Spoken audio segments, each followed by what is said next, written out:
Hello, I'm John Kogan, the CEO of Performative, the leading platform for professional development across the Office of the CFO. I'd like to welcome everyone to today's event entitled Internet of Things, How Finance Should Embrace the Coming Flood of Data to Drive Top-Line Revenue Growth. I would like to thank our sponsor, GoTransverse, whose commitment to thought leadership in this realm helps us make today's educational webinar possible and delivered at no cost to our attendees. The Internet of Things is already having a significant impact on the creation of new products and services across a number of verticals. But to generate new revenue from IoT, companies need to transform the incoming information from smart connected products into services by offering the entire product as a service or as you consume. Today's webinar will cover the true IoT opportunity, feature companies already benefiting from connectivity, and discuss what finance needs to do to prepare. Now, we have a few learning objectives for today's event. Number one, recognize the opportunity IoT will present in the short and oops, that should say long term. Number two, recognize companies driving new revenue streams from their businesses. Number three, understand implications of monetizing IoT services on the finance department. And number four, list questions finance professionals need to ask if IoT is a possibility for their businesses. So that's a lot to cover and a lot that we'll be getting out. Let's hit a few event notes here before we get started, just so everyone knows what's going on. First off, these slides are available already to you via the handouts area of your GoToWebinar control panel. So to find that control panel, you might have to click on the blue flower in your applications area. That'll pull it to the top, and then down towards the bottom you'll see handouts, and you might have to hit the plus next to handouts, and there you will see a PDF of the slides. So you can grab those right now or anytime during today's presentation. Also, we will send you an email in the next 24 hours. That email will have a couple links. One will be to that same presentation, so you'll be able to get the slides now or later. We will also link you to a recording of this presentation in case you want to share that out to colleagues. We are offering CPE for today's event. So if you care about CPE and you want that CPE, simply answer all 3 polling questions and stay on for the duration of the 1-hour event. Your CPE credit will be awarded within 24 hours. You'll see it under the My CPE area in your profile zone on Performative on the website. If you're not logged in, you won't see it. So make sure you are logged in when you go looking. If you have any questions about CPE, just email us right there. You see cpe@performative.com. Now, we do want this to be an interactive event. So please ask questions at any time, and we will get to those questions, or at least do our best to get to those questions during the Q&A portion of the event, which comes at the back end. So if you once again take a quick gander at your GoToWebinar control panel, you'll see an area there called questions. Simply ask your questions anytime as we're going. No one will see your questions, by the way, other than myself as the moderator.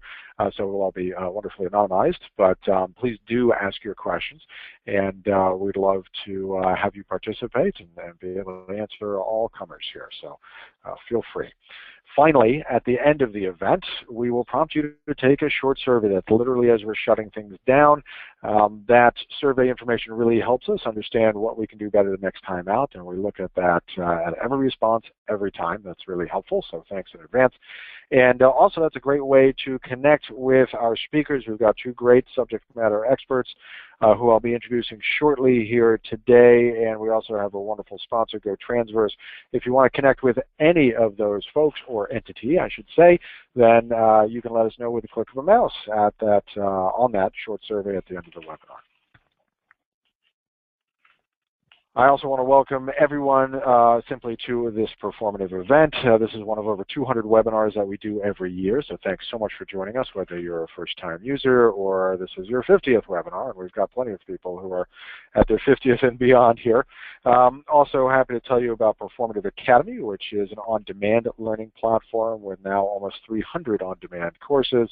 It's wonderful for corporate finance organizations and corporate finance and accounting professionals. So also let us know if you'd like to know more about that. And without further ado, let's go ahead and get into the reason we're all here, which is to hear about the Internet of Things. And there are two gentlemen who are going to be leading us on our journey today. First, I'll introduce Mike Murphy, who is a CPA and the Chief Business Officer at GoTransverse. Mike is a finance executive with 20 years experience managing the back office to drive global revenue. Having been in the CFO seat, he has experience managing global accounting, revenue operations, and finance organizations in the fast-paced tech industry, leading companies through the transition to a subscription economy. Also joining us today and leading off is Mike Beamer, who's the president of GoTransverse. Mike is a 23-year tech veteran and business leader with unique experience running technology teams and solutions in over 40 countries. He's been instrumental in the growth and success of companies ranging from pre-rev startups to multi-billion-dollar global organizations. Well, Mike, and specifically Mike Beamer, who's kicking us off, great to have you on board today. Thanks so much for joining. Thank you very much, John, and thank you to Performative for allowing us to participate in this event. We're very excited. Happy Friday to everyone, and an early happy Halloween. I'll be happy to let you know that I'm dressed up as IoT. You can use your own imagination to figure that out. Mike Murphy is actually dressed up as accounting rules, but it does look a lot like My Little Pony. So we're going to try to have fun as we go through this today. It is Friday, and believe it or not, IoT is a fun topic, and billing is a lot of fun, and finance and accounting is a lot of fun. So let's jump right into it. IoT, we've seen during our lifetime a lot of very exciting trends that have come along, and each one promises this next generation of how it's going to change the world.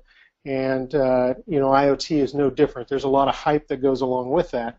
And so let's talk about that. I'm going to dig into IoT and give a little bit of a background to that. We're going to explore the marketplace. We're going to see what the prognosticators are saying. And then we're going to talk about what we're seeing in terms of how companies are monetizing. And if they're not monetizing, how are they leveraging it for optimization or costing? And then Mr. Murphy is going to be digging into the financial and accounting implications associated with that.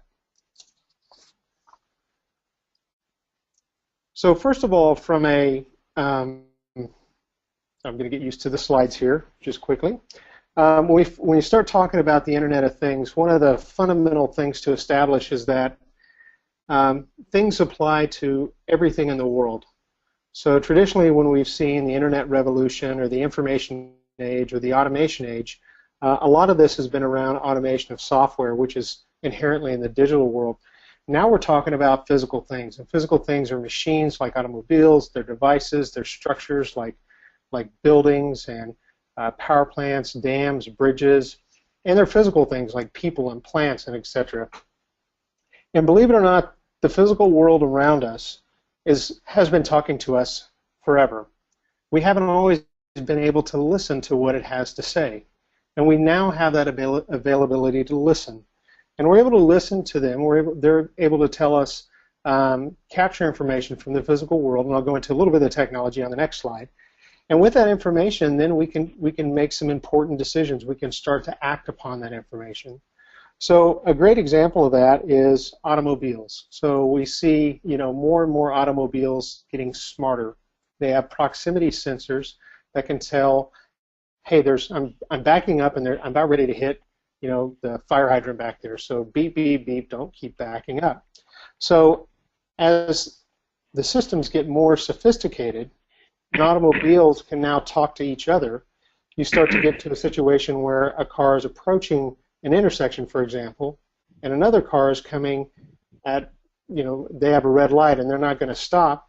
So as you connect these devices together, you connect these things together as they are communicating, you can get into a situation where you can actually prevent accidents, you can automate traffic flow.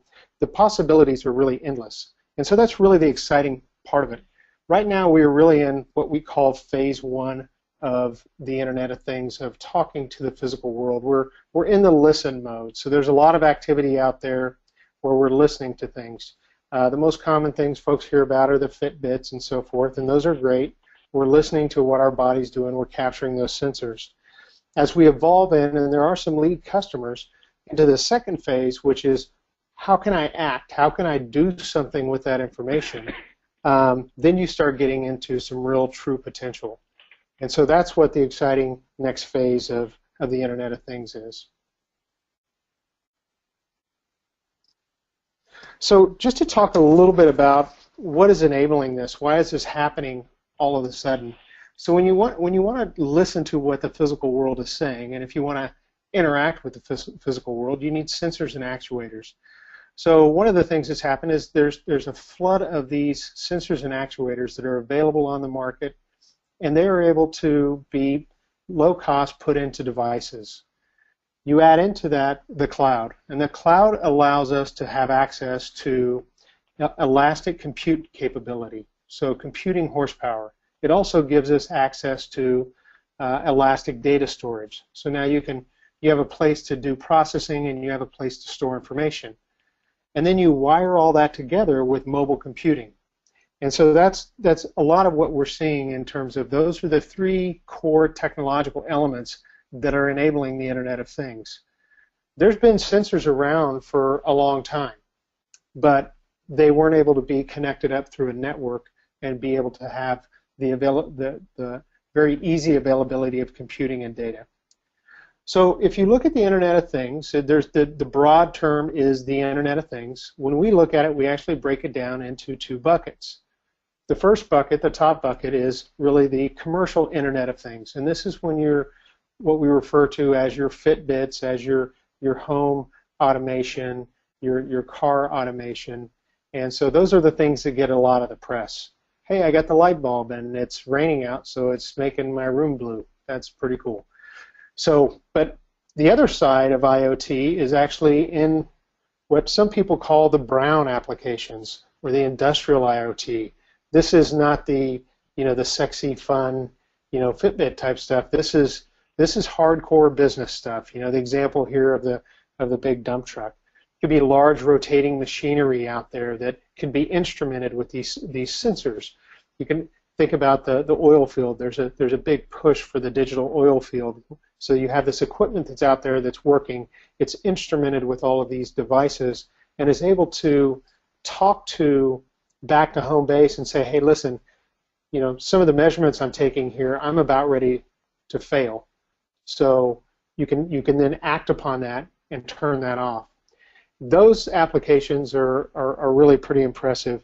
The exciting thing about the Internet of Things, versus say just the Internet as a kind of a big event that's happening in industry, is it really applies to anything out there that's physical. And so a lot of companies are going after existing products. They don't have to be brand new products. They can take existing products, like the automobile, like a generator, and add instrumentation to it, capture information, and create brand new revenue streams. And so that's why, as you hear these prognosticators talk about the potential for IoT, it's because it applies to everything. It isn't an industry in and of itself. It's really a way of operating that is here to stay. So to talk a little bit more about how we're seeing companies leverage IoT, here's our dump truck, and our dump truck is outfitted with all kinds of sensors and measurements. So these sensors are essentially capturing events that are occurring in that dump truck. So if the pressure goes down in the tire, if it's starting to run out of gas, if it's starting to run out of oil, these are all fairly simple, straightforward examples. Then those are events that occurred. Those events then create data. And then what do you do with that data? How does somebody make money off of it? And so what we're seeing is people are wrapping services around that data. Okay? And a service would be an example of, say, maintenance services. So I sold dump trucks and used to be, I didn't actually sell dump trucks, I'm kind of saying that. But I put myself in the dump truck seller mode. So if I'm a dump truck seller and I've typically sold dump trucks, the only thing I get is the money for selling the dump trucks. But if now I sell maintenance services associated with it, so intelligent information that goes with that, I can now create a brand new revenue stream because I have this information feeding back into my data center. I can analyze this. I can say, okay, you give me 10% of your purchase cost, and I will sell you back maintenance that will prevent that vehicle from going down in the field. By the way, in the terms of industrial IoT, these big devices, if a vehicle like that goes down in the field, that shuts down the entire operation. They don't have a lot of backups of these things. So being able to anticipate failure and being able to do proactive maintenance is of huge value. And in the past, you can go check the oil and you can go check these indicators on vehicles manually. But the challenge is you're not getting as much information. IoT is all about granular information. And so you're taking measurements at microseconds. You're getting very detailed information of what's happening at a particular point in time. And so you could take that information, wrap it in services, and use it to generate revenue. And so that's what we're seeing with companies is taking an existing product, and this is one of the examples, is taking an existing product, adding instrumentation to it, adding sensors to it, capturing the data, figuring out what they have, wrapping services around that, packaging that new information as a service, and then selling that back to somebody who values that. So in this case, it would be the person who looks like they're doing pit mining, the pit mining guy would want this information, would want to buy this service. The other scenario of how you can leverage this information is through costing and optimization. So in some cases, you may not be selling this information you may not be selling this as a service. It may be an internal scenario where you're looking to understand what is a real cost. So if you're running items on a manufacturing line and you want to understand what is the true consumption of the machinery on my manufacturing line, how much time, what events are occurring there, so I get very fine-grained into my chargebacks. This can also be used to optimize processes. The more information you have, the more you're going to be able to optimize it. So a lot of wonderful information is coming out of the physical world as it talks to us. Like I said, we're still in that listen mode. We're beginning to get more into acting upon it mode. And that's really what that next phase is. So I'm going to drill into the revenue side of things a little bit more because at the end of the day, one of the things a very wise man told me one time, if you're not billing for it, then it's a... So let's talk about how we make money in this. So as I showed you in the last slide, we're going to wrap services around this data and events, and we're going to build. You could have a whole catalog of different services, security features, maintenance features, navigation. The list goes on. You can be very creative. You have all this information of how you package it together. The second thing you can do is, since now you have this very granular information of what was specifically occurring at a certain point in time and how long it was being used, you can now actually do additional monetization on usage and events that are occurring on an IoT-enabled item, an IoT-enabled thing. And with that, then, you're really able to maximize your revenue. And so as we look at the combination of service and subscription, the combination, so a service subscription model gives you a nice reoccurring revenue model. So you sign up somebody and say, okay, I'm going to sign you up for the base maintenance capability with this dump truck, which means I'm going to do these 5 things. But if you want, additional levels of maintenance capabilities, such as predictive capabilities, or I identify spikes if there's driver abuse, if any sort of scenarios, because you have that information, you can create a usage-based billing model on that. And so what that allows you to do is keep the barrier to entry to that service low, but still capture the revenue as those events occur. And it allows you, with the more information you have, you can get very creative in terms of how dynamic you want to price something. So in the case of, say a fleet management vehicle, you could charge different pricing based upon, what time of day the event occurred, what the load was in terms of moving equipment. And so it just gives you a great amount of flexibility, and this is what we're seeing in the marketplace. The leading companies, the innovative companies, are leveraging this kind of model to really maximize their revenue.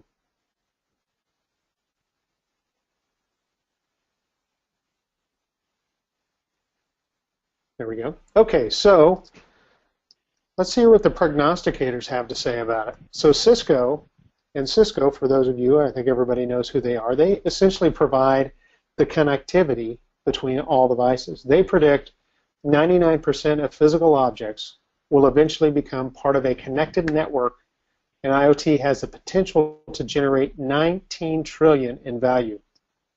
That's pretty big. 99% of physical objects, that's huge. You're definitely talking about plants and soil and water and all sorts of other things out there. You know, Gartner has, the one thing about this is there's a lot of different folks have different views on it. You know, Gartner's, you can see what they're saying here, revenues exceeding 300 billion by 2020, and IDC sees this market growing at 16.9%. So whatever the number is, there's clear, consensus that there's real opportunity out here, and there's real opportunity not only to put your toe in the water, but there's real opportunity to generate brand new revenue, and brand new revenue by not inventing new products, brand new revenue by leveraging an existing product and building services around it. And the market is expecting this. People are expecting to buy these sorts of things. So the IoT-ready businesses must be ready to react to the market very quickly. If you have a competitor and a competitor is going down this route and they begin to offer these value-added services with all this additional information, that could put your business at risk. Launching new business models. And these business models, you don't have to reinvent the entire company. We've worked with several companies that will just take a product line. They will start with just a vertical within the company and go there and iterate and kind of learn how to get that product set up from an IoT perspective, get the services in place, and then they can figure out where it fits into the company after that. The next thing is being able to package and price the product for maximum revenue. I shared with you examples of what we've seen so far. New distribution channels. Since you're not going to be selling this, say, a big dump truck through the same channel that you may be selling a service. A service may be something that be sold through a online portal. And then obviously as you get into this, and Mike Murphy will talk more about this, is recognizing revenue and all the fun accounting principles that go along with this. If you're starting to get real-time charging on events, you don't want to wait till the end of the month to figure out how much money, where's my money going, what's my cash flow looking at. So how do you see that? How do you recognize that revenue in a traditional accounting system? Okay, John, I believe we are ready for our first polling question. We sure are, and it should be hitting screens right now. I'll leave this out for 30 seconds, so folks have plenty of time to vote. We'd love to hear from everyone, whether you're here for CPE credit or not, doesn't matter. This gives us a little idea of who's in the audience, what's going on, and then that allows our speakers to tailor their conversation to the audience today. I'll leave that out for another 10 seconds or so, just so everyone can get their vote in. I'll also remind you can ask questions at any time, and those will be addressed during the Q&A portion of today's event. All right, let's go ahead and close that down and share out the results so we can see what we've got. And Mike Beamer, what do you think about this? Interesting numbers here. Yeah, I think this is very representative of where this industry is right now. It really is at the inception phase. And, a lot of people are trying to figure out how it applies to their business. And I think that a lot of folks think that it doesn't apply to their business. And, I think that there's, as there's more education and more creativity that goes on, because it applies to every physical thing, I think as we continue down this path, these numbers will change over time because there's a lot of companies out there, making physical products, and it's really, quite impressive what somebody can do with the possibility of IoT. Okay, so some case studies. I'm going to talk about 2 case studies here. And the first one is a company called Hemisphere. There we go. And so Hemisphere is a company and that focuses on selling flexible, highly accurate satellite positioning systems. Okay, so they've had products in place for a long time. They've been around for a long time. These satellite positioning systems can be used by marine, agricultural, commercial, to help people understand where they're driving and where they need to go. Recently, they launched a new product called Atlas. And Atlas essentially was an IoT type of offering that fit into their existing set of products and actually worked with any set of products out there. And what it did is it took the positioning of a GPS signal or a positioning signal and allows you to actually pinpoint that down to 2 centimeters. That's pretty small. So, so by launching this, they were able to launch a whole new service. So they have new events, new data, and they're able to create very disruptive pricing. Because the alternative, if you want this level of granularity in this marketplace, you have to go for a very big, expensive type of solution. So they were able to come in with some very disruptive pricing and put in place a solution that is of high value. And I'll give you a specific example of where this is used. So in agriculture, if somebody is you've got a tractor that's out there that's planting seeds in a field as they drive along, they want to go as straight as possible. So the best way to do that is put the steering attached to this positioning system down to 2 centimeters, and they plant it exactly where it's supposed to be, right on a straight line. You say, okay, good, it's a nice straight crops. What good's that do me? Well, for them, when they come in to fertilize, they can fertilize, use that same positioning to get down to 2 centimeters and fertilize exactly where those seeds are. That saves them a lot of time and money on fertilizing. It also is better for the environment. So these little things add up to value in a lot of different areas, and having access to this kind of information has been really valuable to them. And by the way, the examples that I'm giving here are, companies that aren't necessarily household names, and the reason that I'm doing that is because everybody knows about, your Nest and your Fitbits and all those types of things. But what I'm trying to highlight is that, there are companies out there that you wouldn't think have an IoT play, and they do have an IoT play. And so the next one I want to highlight is a company called International Asset Systems. And what they do, they're a logistics and transportation business in the intermodal space. So as these big barges come in to unload equipment and move that from the barges over to get it onto trains and trucks and so forth, these guys have put in place a cloud-based solution. They've instrumented their chassis with smart sensors that are generating 1 million events a month. And what this has allowed them to do is to create a new revenue model for themselves. It allows them to get greater access to information, allows their customers to be able to see exactly what's happening in the transportation process. How long is it taking for something to move from one step to another? And this kind of stuff, if you've ever been to a large ship channel or a large port and watched that process, I mean, it's a big time-consuming process. So being able to save money and optimize,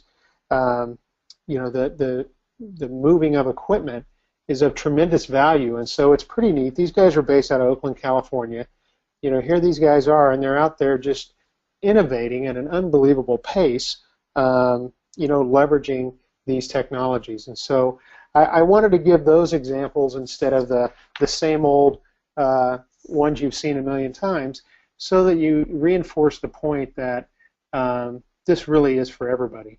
So just a kind of quick summary before I hand it over to Mike. I think we have one more polling question. Is, IoT it really applies to all physical things. The opportunity is there. We're in the first phase of IoT, which is listening, and we're still figuring out where we can take advantage of it. And we're seeing people in every walk of life and every type of business, finding creative ways to leverage what if this could talk to me, answering that question. So if you go back to your companies and say, what if this could talk to me? If you're selling ice cream, the ice cream may not be a relevant one. I'm trying to make a joke. It's Friday afternoon. I promised you guys I would try to make it lively. So maybe that's not so. I probably should stick to my day job. Anyway, so hopefully we've given you a taste of, or at least I've given you a taste of the IoT background and where we're seeing the market going and where we're seeing customers be successful. And I believe, John, we're ready for the next polling question, and then it goes to Mr. Murphy. That's right. So we're launching polling question number 2 right now. And Mike Beamer, I'm gonna be watching for that ice cream play, that IoT ice cream play. We're gonna keep our eye out for that. It's out there somewhere. Question here is, which pricing scenarios does your company go to market with your products? And then you can see a number of different selections there. As before, we'll leave this up for 30 seconds. I will remind folks to ask questions at any time, and we'll get to those during the Q&A portion of today's event. And I'll leave that out for another 5 seconds just to make sure we get all the votes in here. So please make sure you get your poll vote in, and let's close it down. And this time, we're going to ask Mike Murphy to chime in and tell us what you think about these results, which are actually coming to your screen right now. There we go. All right, Mike Murphy, what do you think? Well, the one that resonates the most with me is all the above. Especially as you are starting to look at a variety of different packages that are out there. But it's definitely, it's interesting how evenly distributed it is across usage, subscription, and one time. So, and then for other or NA, I guess have to understand exactly where that comes from.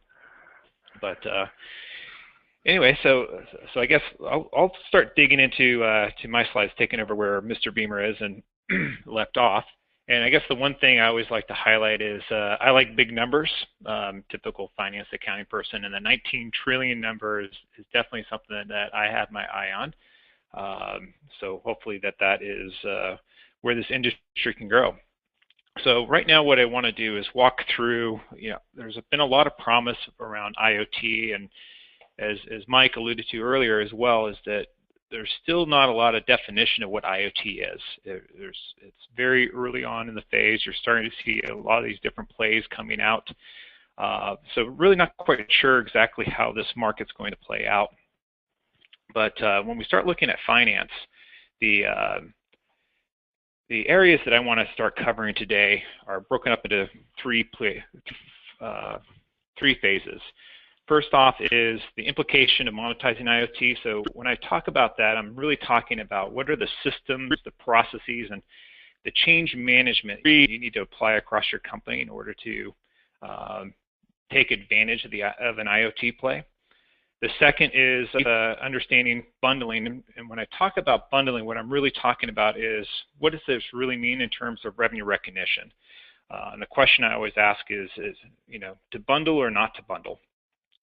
The last piece is looking at the cost implications and what potential deferrals and things like can occur, and essentially how you're going to manage your costs and potentially your inventory. So different things that you need to consider as you go through.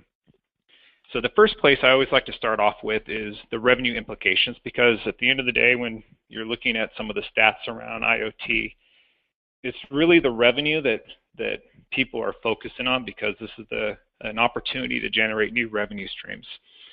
And the first place I like to start off with is really starting off with your go-to-market, or trying to understand what elements you're trying to sell.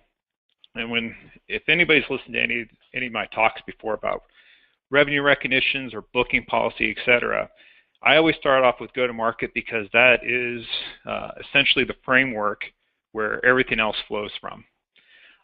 When you start looking at IoT and what really makes it different between a traditional business versus an IoT play, is what you're starting to see is a combination of, you have hardware and I'll call it a connected service.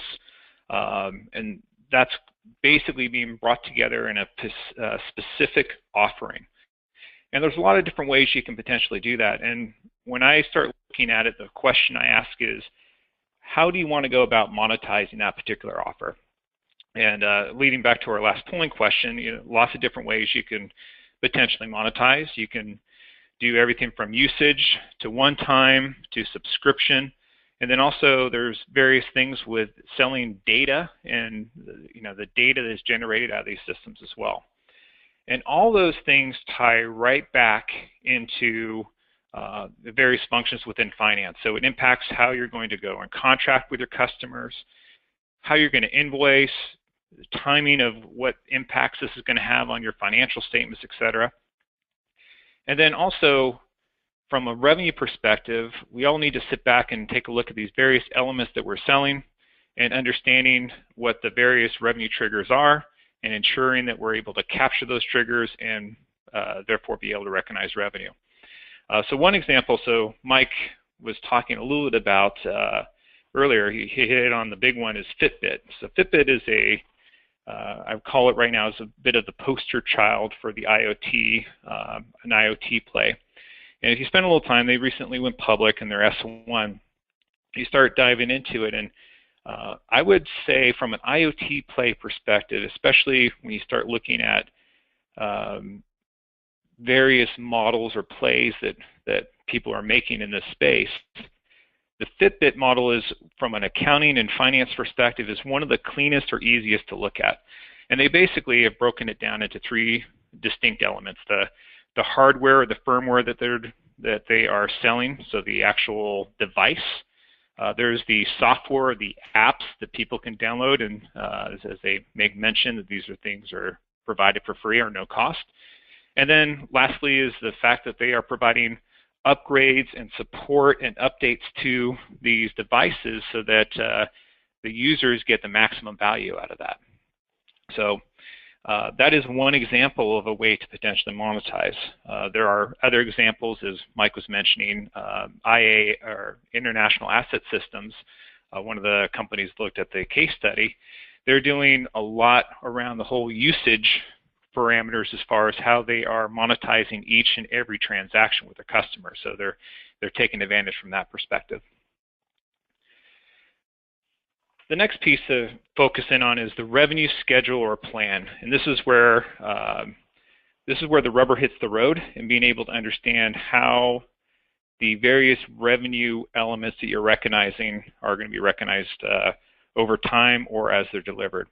Again, going back to Fitbit, again, a very simple model where they're using the initial is they have a hardware firmware that they provide, and when they allocate the purchase price to that particular element, and they recognize it when it's delivered. The other piece is the software and the upgrades. They actually have to take and defer the revenue related to that and recognize that ratably over the estimate. So depending on the type of model that you pick, you can have a variety of different outcomes. Again, going back to an account that uses more of a usage or subscription model, you could have in a case of a subscription, you can be recognizing revenue over the period of the subscription period. In the usage model, you can have no revenue until you actually have a usage event that occurs. So again, a variety of different models that impact your revenue schedule and plan.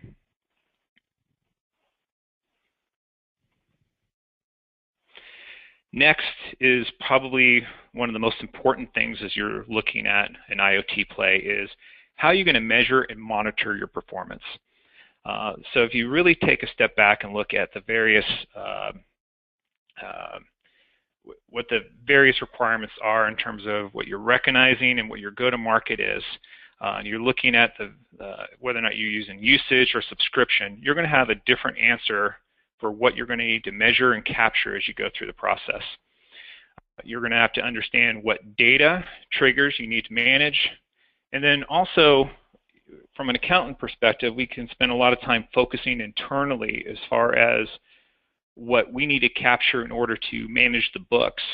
But there's also the other side of the equation is what is the customer expecting? So if you think about it, you're a customer, you signed up to a company that's providing an IoT type offer to you, what are you expecting as far as when you are getting a bill or an invoice or a charge to your credit card?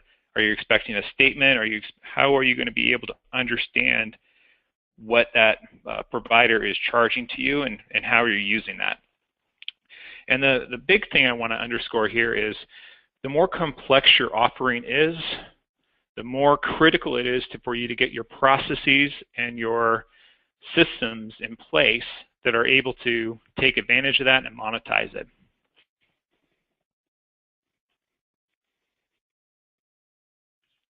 So next step, going to margins and cost accounting. So again, when you start looking at the various cost factors and how you are going to be managing your costs for your various offerings, it really comes down to, again, how you're planning to recognize your revenue and what your go-to-market is. A couple different scenarios you can have. You can have a scenario, again, looking at a Fitbit, where you actually sell a product and you have another service that's associated separately. And you're basically matching your product revenues to your cost of that product and then your subscription services over time. When it gets more critical is when you start dealing with situations, for example, say you don't charge up front for the product or the platform that you provide. Maybe you provide that for free, and then you either have a subscription or you have some sort of other monetization unit like a usage or a combination of a couple, where you recoup the cost of that initial hardware deployment over time. Those are situations that, from a cost accounting perspective, we need to be able to track and understand and determine whether or not, when you are going to be recognizing those costs, you're going to be recognizing that up front or over time. Then also ensuring that you have the right controls in place to make sure that you are tracking that and hopefully making money on it.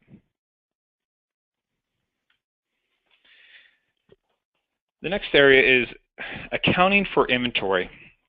So, one of the things, my background was based upon working with software companies. The reason why I always liked working with software companies was I didn't have to do inventory audits at the end of the year. As a little bit of a joke, but what I really want to point out here is this. You need to be able to tie in your inventory management into your revenue lifecycle. So, case in point, you can have a situation where you have a service that you are providing and you have multiple elements that are you might have to switch off and on. So say you had a service, but they have 2 or 3 different products. They may switch the usage of that service between one product, product A, or product B, or product C. So part of your inventory management practices should be able to understand how that inventory is relating to those various service deliverables. And then cost accounting. How do you keep track of it all and making sure that you are managing all the various costs? So one example that I look at here is situations, and mainly coming from people from a hardware environment that aren't used to the software industry, is you may have a cost associated with internally developed software that now, instead of necessarily being expensed as you are doing your R&D efforts, you're now required to capitalize that and then amortize that into your cost of revenue over time. So that's an example from a hardware perspective. That's something you may not be have seen in the past as you start moving into an IoT play, but something that may come up as you're building out these software platforms. Likewise, on the software side, you need to understand that there's all these various hardware components that you're going to have to be able to track and do cost accounting.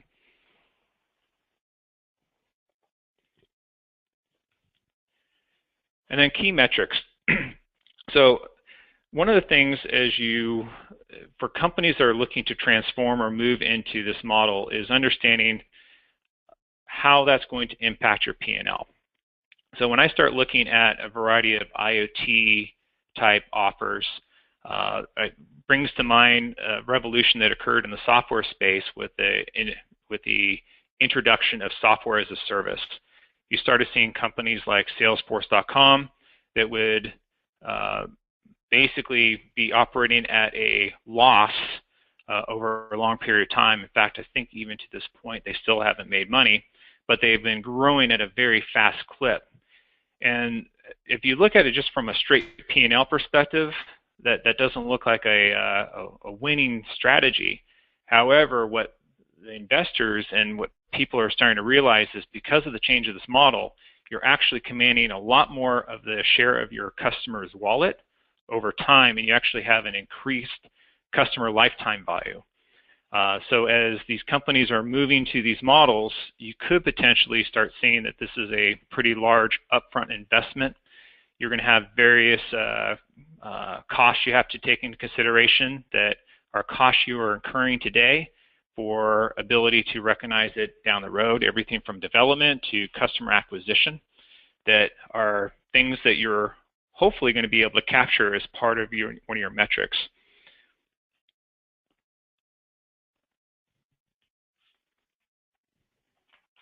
And then the one thing I like to point out as well as we go through this process is, looking at the various metrics and understanding your business.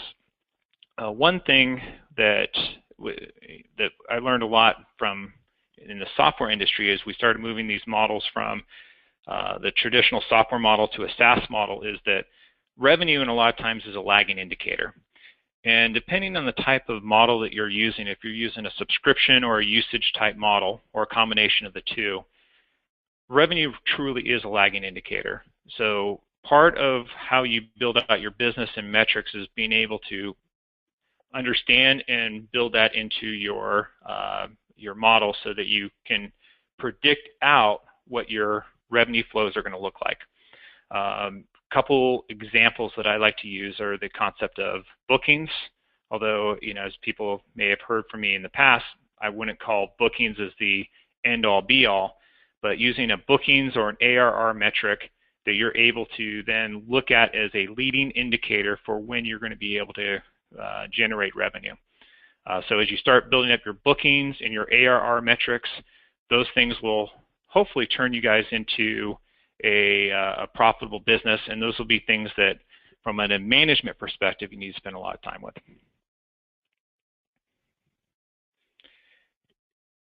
And then lastly, as you start moving to changing business models, and this really is for companies that have an existing business and are looking to try to go into an IoT play, is making sure that you're able to communicate this changing business model well internally. So obviously the first starting process of that is to identify who your key stakeholders are and ensure that they understand what this change is and primarily how this is really going to out onto your income statements or financial statements. One tool that I've used effectively in the past is taking what I call a pro forma results and trying to show a comparative between the two. Again, pulling on some background from software, going into a SaaS type model where we're doing a variety of usage and subscription basis. What we basically were showing is what a deal would look like in a traditional deal versus the new model, and showing what the impacts are going to look like.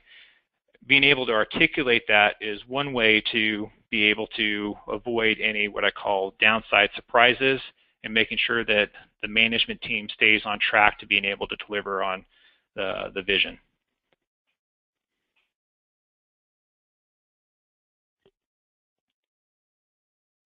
And with that, John, I think we're coming to a conclusion on our slides. That's right. So that's it for the prepared slides. Now we'll get into the Q&A. We do have some questions queued up.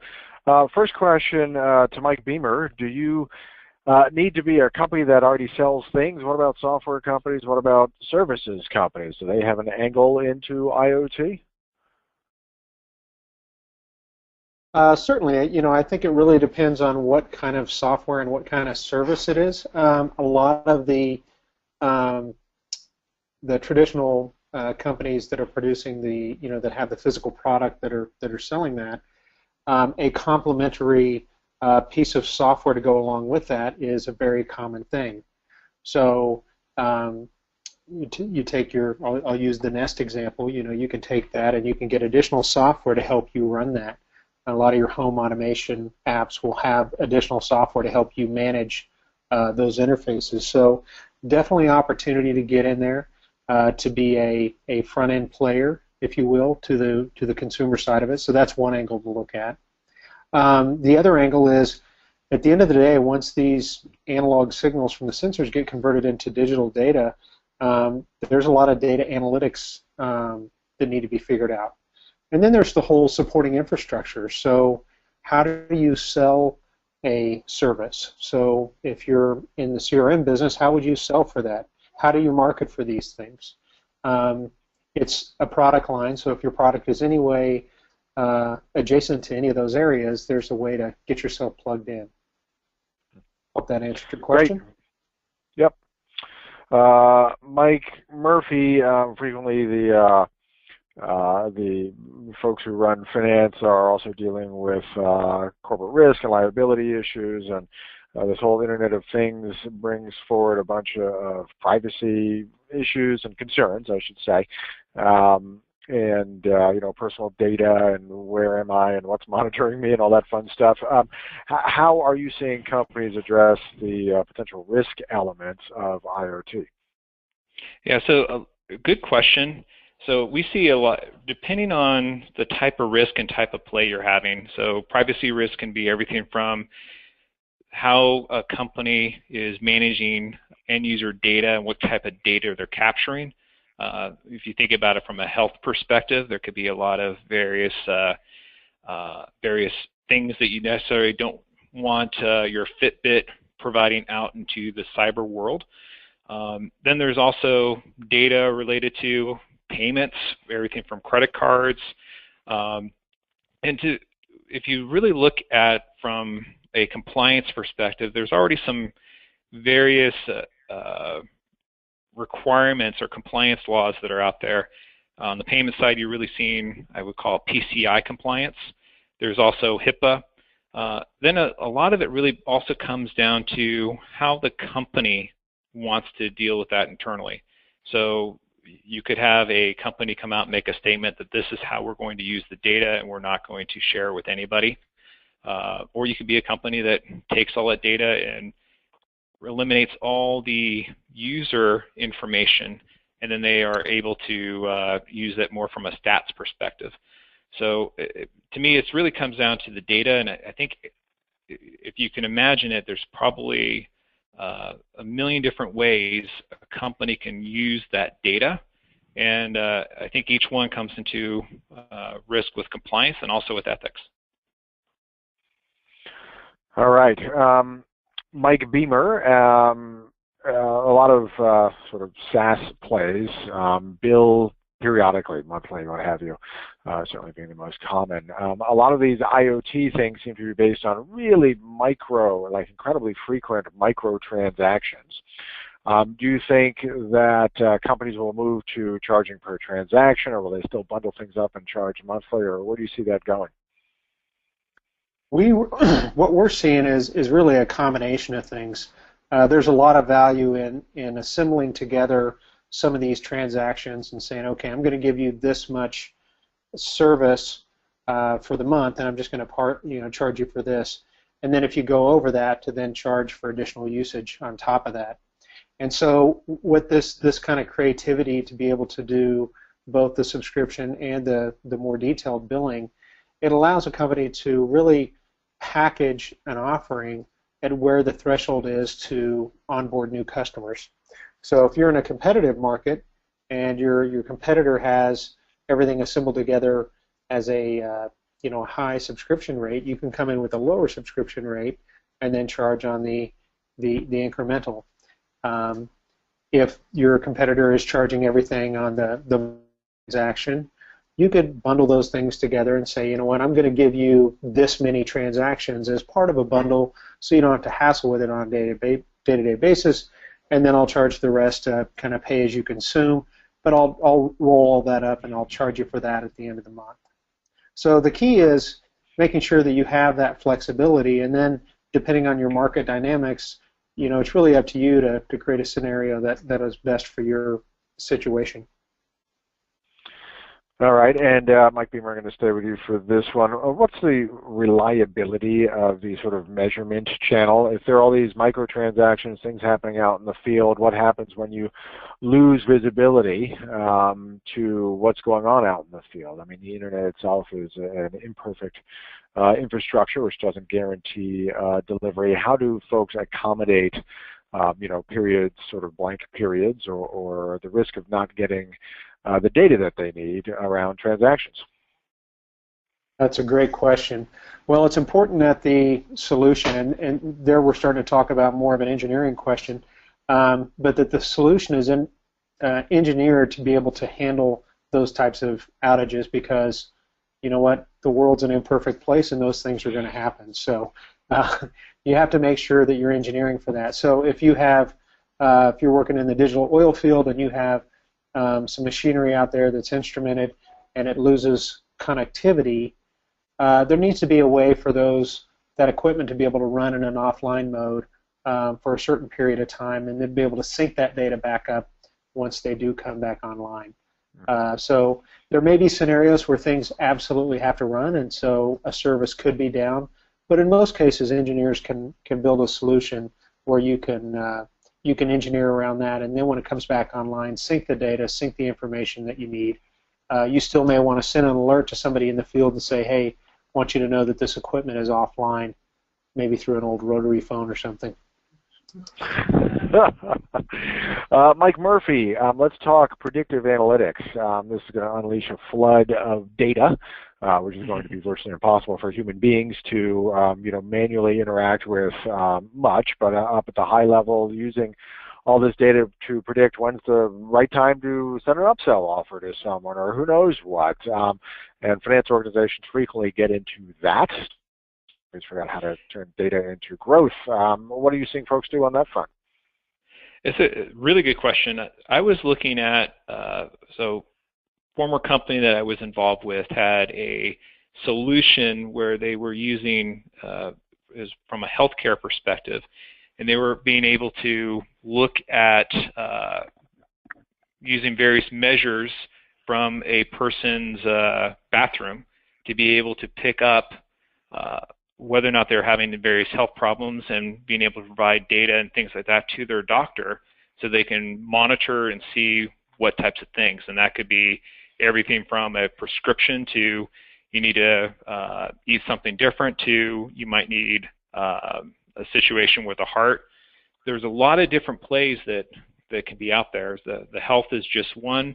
You also look at it in terms of if you start thinking about in terms of industrial, there's a variety of different applications that can be provided too. So, you know, to Mike's example about the tractor, say the tractor is breaking down all the time, that's a pretty good indication that there might be time for a new tractor or a potential upsell. Gotcha. Great. All right. Well, exciting times. Thanks to both Mike Beamer and Mike Murphy for joining us today and giving us all this wonderful insight. It was great hearing from both of you, and we appreciate you taking the time. And thank you. All right, our pleasure. Folks, please do join us at performative.com to continue the conversation with your peers in the community. And if you would like an introduction to either of today's speakers, that was Mike Murphy, CPA and Chief Business Officer, or Mike Beamer, President, both of GoTransverse, or if you simply like to connect directly with GoTransverse to learn more about their solutions and how they play here, let us know, please, on your post-event survey. And speaking of GoTransverse, thanks so much to GoTransverse for sponsoring today's program. Their commitment to thought leadership in this space helped us make today's educational webinar possible and deliver it, of course, at no cost to our participants, because that's how we do these things. And at this point, let's go ahead and launch the third and final polling question. This is the last of the 3 polling questions here. How big do you think the IoT opportunity will become? And I love that. IoT is all hype. It'll never happen. Oh, goodness. We're already seeing it happening. I use it a bunch even at my house right now. It's kind of amazing. I'll take this opportunity to thank folks for joining us today. It's always a pleasure to have you. It's great to do it on a Friday. I hope everyone has a great weekend lined up. I'll be taking my kids out trick-or-treating this weekend for sure. And we hope to see you again at another performative event or online at performative.com. At this point, I'm going to go ahead and close down that 3rd and final polling question. And by the way, I don't know who was the big winner, although 1 to 5 and 7 trillion plus are both big winners there as well. And at this point, we'll shut it down. It's going to send you straight to the post-event survey. We appreciate you hanging around for another few moments to fill that out. Talk to you soon, folks. Take care. Bye now.